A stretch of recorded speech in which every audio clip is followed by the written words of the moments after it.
proses proyek yang ada di lapangan. Jadi kita belajar tentang teori-teori untuk menunjang pelaksanaan di lapangan, gitu ya. Oke, lalu capaian pembelajarannya apa sih dari mata kuliah ini? Nanti diharapkan mahasiswa ini akan mampu menjelaskan tentang pelaksanaan fungsi-fungsi manajemen, yakni dari perencanaan, organisasi atau mengendalikan, mengatur, dan juga pada pembuat suatu proyek. Makanya di manajemen proyek konstruksi itu harus dipahami oleh project manager. Ya, project manager itu kan biasanya di atasnya mandor atau tukang, itu biasanya project manager yang harus paham tentang ilmu manajemen proyek konstruksi. Begitu. Nah, gambaran mata kuliah kita dalam satu semester nanti yang akan diajarkan adalah kita pendahuluan dulu hari ini, pengenalan dan dasar umum perkuliahan, kemudian pengenalan manajemen umum. Ada bukunya Project Management Body of Knowledge. Jadi kalau kalian cari referensi buku PMBOK itu ada yang versi bahasa Inggris, mungkin kalau kalian cari itu ada versi bahasa Indonesia. Itu yang akan kita pelajari untuk mata kuliah kita. Begitu ya, Project Management Body of Knowledge itu adalah inti dari manajemen proyek konstruksi di bukunya PMBOK itu. Di situ dijelaskan secara lengkap. Nah, kemudian di pertemuan selanjutnya akan kita bahas bagaimana manajemen proses dulu, kemudian integration, kemudian tiga pertemuannya akan kita bahas. Jadi ada di PMBOK itu ada 9 area, 9 area utama knowledge area kalau bahasa Inggrisnya. Ada integration, scope, time, cost, quality, human resources, communication, risk, and procurement management. Gitu. Jadi di proyek itu ada yang harus menjadi beberapa pertimbangan ya, resiko, kemudian waktu, biaya, scope ini. Jadi kalau kalian ngerti bahasa Inggris artinya sudah bisa memahami apa yang dipelajari yang akan dibahas di sini ya. Scope ruang lingkupnya, kemudian waktunya itu harus sesuai, jangan sampai molor, kemudian biaya tidak membengkak. Kan intinya dari proyek kan seperti itu. Bagaimana kita itu sesuai dengan kontrak. Nah, kalau mau bahas tentang kontrak, bagaimana administrasinya, ada mata kuliah sendiri, ya kontrak. Kemudian kualitas, nah ini kualitas juga ada mata kuliah sendiri. Kalau mau detail tentang manajemen kualitas itu ada mata kuliah sendiri, masuk mata kuliah di prodi kita. Kemudian terkait tentang manusianya, human resources management. Kemudian communication, bagaimana kita berkomunikasi dengan atasan untuk melakukan suatu project itu. Ya, ini yang sudah bekerja pasti paham. Bagaimana kita untuk mengatur komunikasinya. Dan nanti akan kita pelajari dulu bagaimana komunikasi dari atas ke bawah, bottom up atau lain sebagainya. Ada beberapa metode yang kita bisa kembangkan. Nah, ini dari sini kita bisa kembangkan juga menjadi skripsi kalau kalian mau mendetailkan apa saja yang bisa dikembangkan di mata kuliah manajemen proyek konstruksi gitu ya. Kemudian pengadaan procurement management ini juga ada teorinya yang akan kita pelajari. Nah, kemudian ini ada tambahan di manajemen proyek itu ada beberapa software yang bisa kalian gunakan yang namanya software atau aplikasi Microsoft Project. Ya, Microsoft Project nanti kalau kita ada waktu kita bisa dalami di situ, pelajari di situ. Kebetulan saya skripsi tesisnya saya dulu fokus ke manajemen project dan juga PM Coordinator. Jadi kalau kalian mau belajar lebih lanjut, kalian kan kalau mahasiswa kan harus otodidak ya, artinya apa yang saya pelajari harus kalian kembangkan sendiri kalau mau. Nah, termasuk juga pengembangan di aplikasi komputer misalnya, aplikasi yang bisa digunakan di teknik sipil, SAP, AutoCAD misalnya kita praktikum cuma AutoCAD 2 dimensi. Nah, kalian bisa dikembangkan ke AutoCAD 3D atau SketchUp seperti itu contohnya ya. Termasuk juga untuk menjadi proyek ada namanya software project dan juga PM Coordinator. Itu ada pilihannya, kita bisa mengatur atau menganalisa CFM, critical method atau COD. Nah, itu adalah metode-metode yang bisa kalian kembangkan juga di penelitian tugas akhir. Nah, kemudian aturan dari evaluasi selama kita perkuliahan nanti akan dilakukan secara hibrid ya, karena kita kan kemarin full offline, kemudian kena pandemi, online semua, kita juga baru penyesuaian lagi. Jadi perkuliahan ini secara hibrid, ada yang online, ada yang offline, atau sesuai dengan kesepakatan kita. Mungkin kalian ada mata kuliah yang bertabrakan dan lain-lain, karena ada saatnya nanti mungkin ada mata kuliah pengganti, begitu ya. Nanti kita bisa komunikasikan di grup mata kuliah. Kemudian kalau misalkan kuliahnya online, harapan saya kalian walaupun online itu tetap menghargai kuliahan. Artinya kalau kalian online itu juga berpakaian rapi, kemudian memperhatikan kayak gitu ya. Jadi kalau misalkan kuliahnya online tetap harus menyalakan video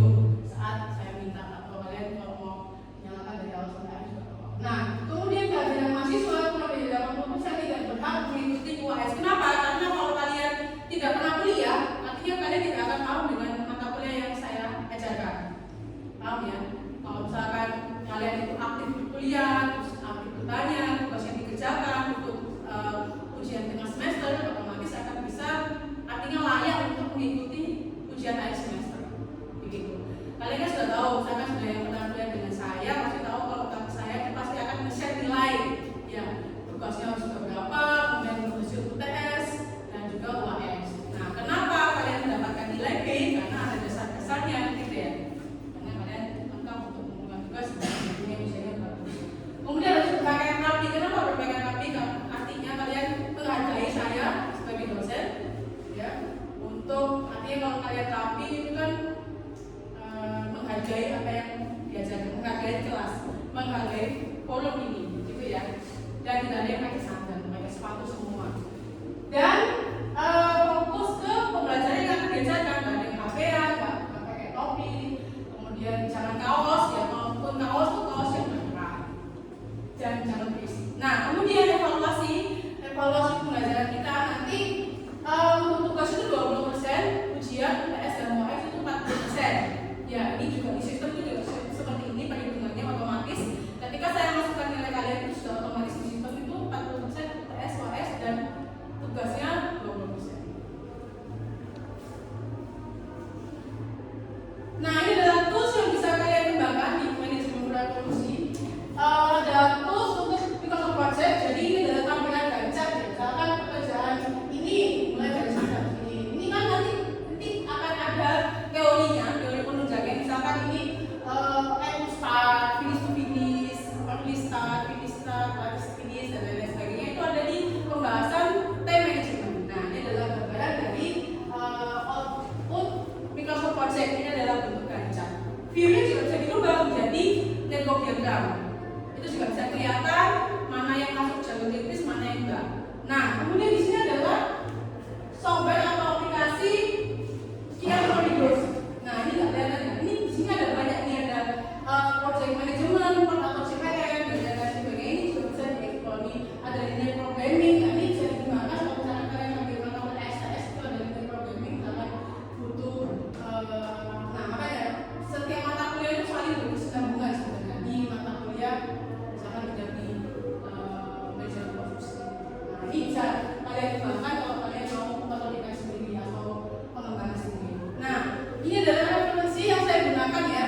Ada bukunya PRI atau Project Management Institute di tahun 2008 tentang bagaimana mengarahkan project itu, yaitu Project Management Body of Knowledge edisi keempat. Mungkin kalian kalau misalkan cari ada yang terbaru bisa update. Intinya sama, cuma ada pembaruan gitu ya. Kemudian 2008 ada juga buku bahasa Indonesia konsep dan implementasi manajemen proyek, kalian juga bisa belajar di situ. Kemudian ada bukunya manajemen proyek konstruksi jilid 1 dan 2 yang ditulis oleh Pak Paulus Ishak dan juga Sucipto. Nah, kalian bisa baca di situ. Beda dengan SMA ya, kalau SMA kan harus beli buku. Nah, kalau kuliah ini kalian beda nih. Kalian mau punya nggak apa-apa, bagus. Kalau nggak punya ya nggak apa-apa gitu. Akhirnya kalian bisa beli buku di perpus atau gimana. Nah, bedanya siswa dan mahasiswa adalah kalian belajar lebih mandiri. Ya. Kemudian ini adalah kita masuk ke pendahuluan proyek. Apa sih pengertian proyek itu? Adalah suatu kegiatan sementara yang berlangsung dalam jangka waktu terbatas dan alokasi sumber daya tertentu yang dimaksudkan untuk melaksanakan tugas yang sasarannya telah ditetapkan dengan jelas. Nah, ini yang dikutip oleh Soeharto tahun 1999. Kemudian, nah ini adalah karakteristik proyek. Proyek itu unik, ya, proyek itu unik dan punya jangka waktu. Ya, kalian kuliah ini juga proyek, ya, masuk kita pertama, ini keluar di anggota gitu ya. Supaya punya ada waktunya, ada biayanya dan performance requirement gitu kan. Kemudian, nah ini adalah inti dari constraint atau batasan yang ada di project management triangle ya. Ada cost, scope, time, yang hubungannya dengan kualitas. Artinya adalah proses mencapai tujuan itu, proyek ini dibatasi oleh target, biaya, jadwal, serta mutu yang telah ditetapkan. Nah, ketiga hal ini yang disebut dengan triple constraint. Nah, ini yang biasanya menjadi utama di manajemen proyek. Masuk ketiga ini. Dan juga resource dan risk. Nah, ini adalah perbedaan kegiatan proyek dan kegiatan operasional. Kalau kegiatan proyek itu siklusnya pendek, tapi kalau operasional dia berlangsung dalam jangka waktu yang panjang dan lain sebagainya. Nah, di manajemen proyek proses belum itu ada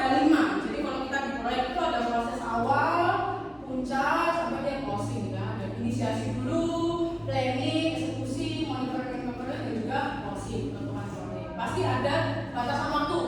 Ya, kenapa kalian kemarin saya jadi PAP itu pengamatan proyek karena sesuai dengan kontrak. Oh ini nanti proyeknya berapa lama, biayanya berapa banyak kan gitu ya. Kita sudah ditetapkan di awal karena proyek itu punya jangka waktu tertentu, harus selesai dalam jangka waktu sekian. Nah kalau misalkan terlambat, nah itu kalian bisa analisis mengapa dia tidak terlambat, bagaimana mempercepat waktunya sehingga sesuai dengan schedule awal, schedule kontrak gitu ya. Nah itu juga bisa digunakan kalau kalian mau.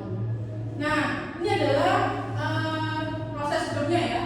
Kalau misalkan inisiasi itu kan dilakukan di awal ya. Inisiasi, kemudian planning ini biasanya di awal, setelah inisiasi. Nah proses eksekusi ini harus dilakukan dari awal sampai akhir. Ya karena uangnya disebut intinya gitu. Jadi proses eksekusi dia harus dilakukan dari awal sampai akhir. Eksekusi dan juga untuk kontrolnya dia juga dilakukan dari awal sampai akhir. Cuma level aktivitasnya lebih rendah karena dia hanya mengontrol. Tapi kalau eksekusi kan langsung bekerja di lapangan. Tapi kalau kontrol adalah mengatur ya, mengatur mengendalikan. Oh ini apa namanya? Misalkan tiba-tiba hujan, berarti harus seperti apa? Kalau bisa sesuai dengan rencana awal kayak gitu. Jadi harus ada pengendaliannya. Kontrol ini pengendalian. Kemudian proses closing ini biasanya dilakukan di akhir. Termasuk juga BAP ya, cara serah terima yang BAST itu untuk closing finish ya. Fase penutup. Nah, ini adalah knowledge area ya, project management knowledge area yang harus ada di proyek ya, 9 ini.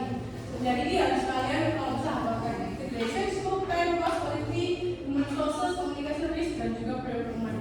Nah, ini yang akan kita bahas di tiap pertemuan kuliah kita.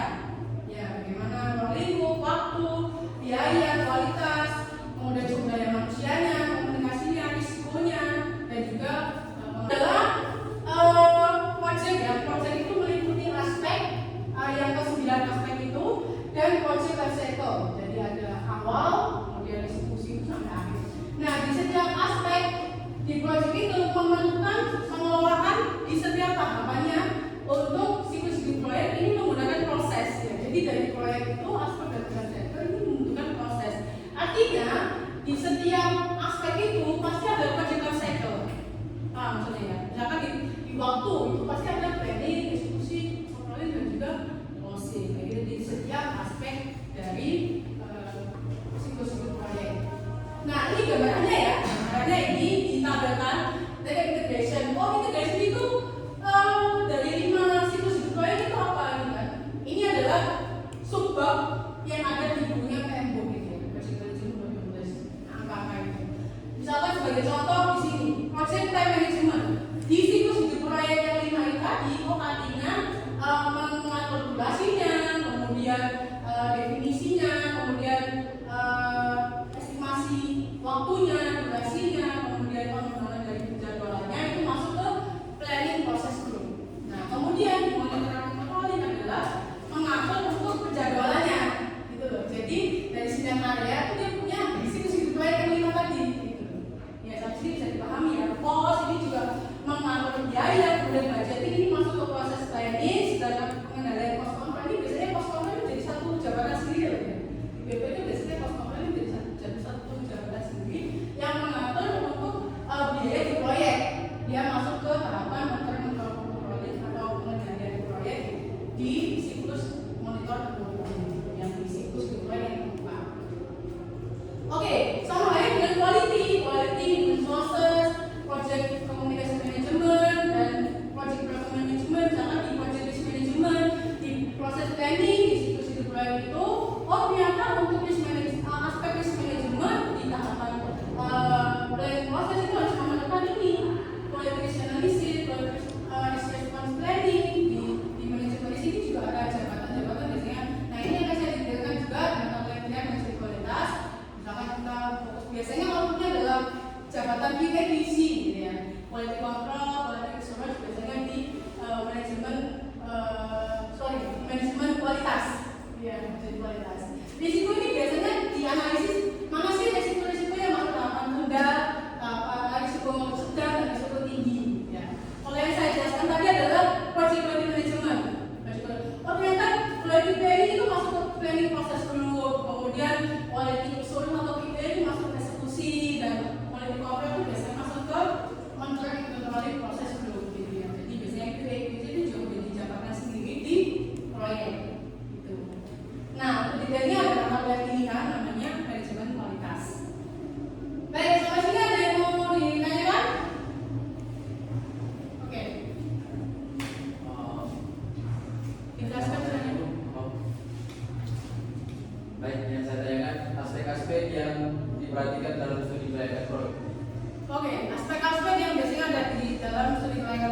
Jadi studi kelayakan proyek ini biasanya ada mata kuliah sendiri ya. Nah, manajemen proyek, studi kelayakan proyek, kemudian pengataan studi proyek, dan juga ekonomi teknik saling berkaitan. Nah, kalau tahapan studi kelayakan proyek itu biasanya dilakukan sebelum proyek itu dibangun. Kita menganalisis apa saja yang diperlukan dalam rangka untuk membangun suatu bangunan itu. Apa saja aspeknya? Ya, aspek teknis, kemudian aspek hukumnya, tanahnya itu tanah sengketa atau tidak. Nah, ini kalau tidak clear di pembangunan awal itu kan bisa menjadi masalah juga. Misalkan tiba-tiba bangunan itu sudah berdiri seperti yang di proyeknya itu kan ada apartemen yang tiba-tiba mereka demo untuk dikembalikan uangnya karena lahannya sengketa. Nah, itu kan harus menjadi pertimbangan di dalam studi kelayakan. Kan gitu ya, aspek teknis, aspek ekonomi, kemudian aspek lingkungan juga. Nah, bagaimana dengan orang-orang sekitarnya kalau misalkan proyek ini akan dibangun kayak gitu. Apa dampaknya? Nah, itu juga menjadi satu aspek teknis, aspek lingkungan, aspek ekonomi juga ya. Makanya kalian juga bisa kembangkan sebenarnya kalau mau ngambil studi kelayakan di skripsi. Aspek ekonomi juga bisa. Bagaimana menilai investasinya? Kalau misalkan lingkungan itu dibangun, bagaimana uang saya bisa kembali nggak kalau saya investasikan uang saya di situ? Nah, itu namanya di manajemen proyek konstruksi di bidang minat MPK. Itu ya. Sudah cukup jelas? Ada yang lain yang mau bertanya?